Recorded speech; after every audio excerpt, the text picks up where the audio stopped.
Good evening. This is Brian Shannon from Alpha Trends Blogspot. Today is the 13th of December 2006, and we're going to go ahead and take a look at some stocks for trading on Thursday.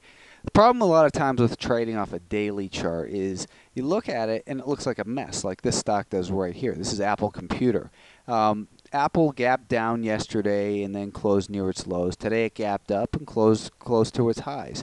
So it looks, pretty choppy in there. However, it is clearly still in a very healthy uptrend. We're seeing a little bit of volatility, but I don't think that's anything to really concern ourselves with here.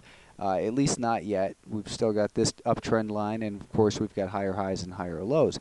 Now, perhaps we're not going to go see a new higher high right away, and that's not the object of this trade. The objective of this trade is for a quick trade to the upside. And what I'd like to see happen in shares of Apple, the stock closed at 89.03. What I want to see happen is the stock to pull back down towards $88.35. It sounds like a long ways away, but it's really not that far for an $89 stock. If it pulls back to $88.35, I'd then consider purchasing the stock on strength above $88.50. So only after it pulls back to $88.35 would I then want to buy it on the strength above $88.50. My stop would then go at $87.95. So that'd be a risk of approximately 55 cents. And on the upside, I think the stock has the potential to make it up to this prior level of support over in here near $90.50. We've also got option expiration on Friday, so there's likely to be some pressure near that 90 strike as well. But I think intraday it can make it up to 90.50, and if it did, I would take my profits there. Okay, let's also take a look at Fields Ltd, symbol GFI. Now, Fields, here looking at the daily time frame, it kind of had a tough time throughout the summer, but it's looking like it's starting to shape back up in here. And let's take a look at the recent action on the 30-minute time frame. We had this, really nice series of higher highs and higher lows, and then the sellers took control of the stock with this gap right here. The stock started making lower highs and lower lows, and it's seen a consistent pattern of these lower highs and lower lows until just recently, where it made this higher high here, and it looks like we've got a higher low. Now, to confirm that the buyers are in control, what I think we need to see happen is for it to take out this little level of resistance near the $18.10 level. What I think is a reasonable way to enter this stock, though, is not to wait for the breakout like a lot of people do, instead to get a head start on them. Let's look for a pullback because it got a little bit extended here late in the day. Let's look for a pullback off that 5-day moving average down to $17.90, and then look to buy the stock as it crosses back up above there at $18.05. So buy it after a pullback to $17.90 as it moves above $18.05.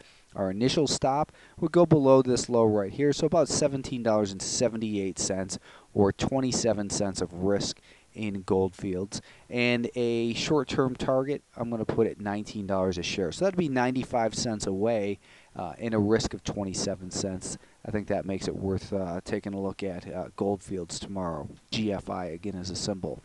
Range Resources, symbol RRC. I believe this is an oil-related company. But the stock broke out to all-time highs just a couple weeks ago.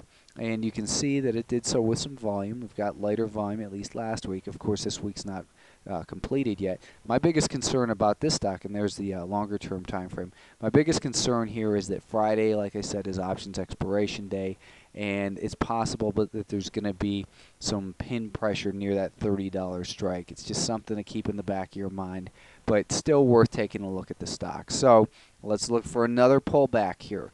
We're going to look for the stock to pull back to $30.15, and then I want to buy the stock above $30.25. So a little pullback and then a rally, and then I think this thing can go. And where I'm looking for the stock to move up to is about $32 a share. So we've got about $2 of upside in here, or $1.75 rather. And I think that your risk would go at about $29.95 or about 30 cents in RRC. Next up on the short side, this is kind of unusual because it's a stock that just hit an all-time high today and failed to hold on to those gains. So a lot of times you see these moves where these stocks in these big uptrends break out to a new high. They suck, they get some shorts to cover, they suck in new long money, and then they fail over the next couple days. So it's high risk because the uptrend is clearly still intact if you look at this monthly time frame. I'm not trying to pick a top. What I'm trying to do is to establish a short-term momentum trade and looking for it to pull back down towards about $65.50 to $66 a share. That's our target. So let's just split the difference and say target is $65.75. Now, what I'd like to see the stock do is be to rally up to $67.95. And once it gets above that level, at that level or above it, I would say look for weakness, sell short the weakness below $67.75.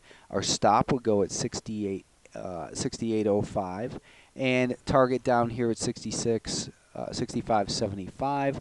So I think that basically what we're looking at here is about 30 cents of risk, and our price target is about $2 away, or $1 away rather.